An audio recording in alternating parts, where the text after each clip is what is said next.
Most of us are familiar with the account of Adam and Eve in the book of Genesis, where we find the serpent, first of all, deceive Eve, convincing her that if she just eats of the tree of the knowledge of good and evil, that she'll be like God.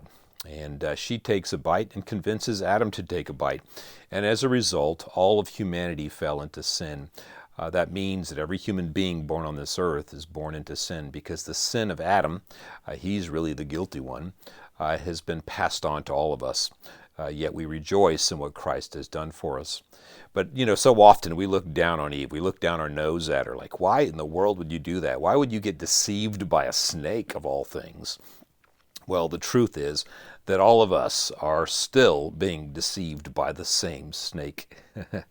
In 2 Corinthians chapter 11, verse 3, Paul writes, "I'm afraid that as the serpent deceived Eve by his cunning, your thoughts will be led astray from a sincere and a pure devotion to Christ."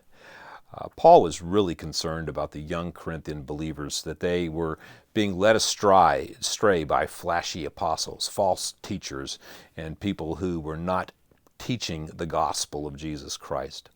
And he was concerned, and notice what it says, that they would be led astray from a sincere and a pure devotion to Christ. There is something beautiful about a faith that is sincere and devoted, one that is pure, truly trusting in the goodness of God. And those deceptions, for those of us in our modern day, that same serpent is still working around us. The same one that Paul warned about is still active.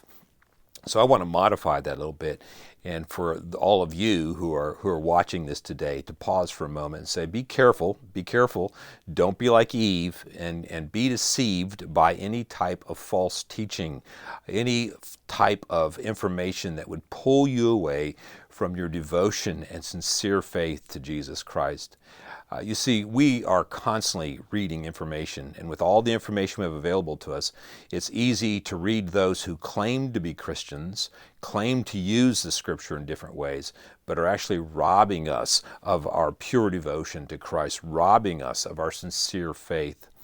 That can be Christian authors, or it can just be those around us on media who claim to be Christians, claim to know the truth, but they're actually twisting and they're misusing Scripture for their own power, for their own fame, for their own wealth. And I want to encourage you, be careful to what you listen to, because the same serpent who deceived Eve is still working, and he can deceive you just as quickly as he deceived Eve. I'm Bob Orner, and I'd like you to think about that.